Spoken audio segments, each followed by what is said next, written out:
ബിരിയാണി എന്താ ഇത്ര ഇഷ്ടാവാൻ കാരണം? ബിരിയാണി എന്ന് പറയുന്നവൻ ആരാണ്? അല്ല ആരാണ്? സുബർക്കത്തിലെ അലക്ക് ഊന്നേരും കഴിക്കുന്നത് ബിരിയാണി അല്ലേ?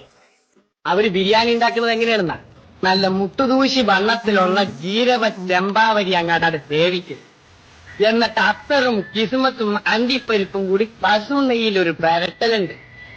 ഏലത്തെരിയും ഇറച്ചിക്കഷ്ണവും കൂടി ഒരു പെരവല് കൂട്ട. എന്നിട്ട് വെള്ള പിഞ്ഞാണത്തിന് തട്ടി പൊത്തി അവിടെ അങ്ങാട്ട് വെക്കും.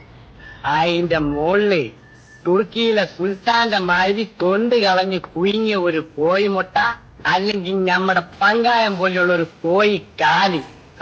അള്ളാ, വർത്താനം പറഞ്ഞ് വായില് വെള്ളം വന്നല്ല പൊന്നെ.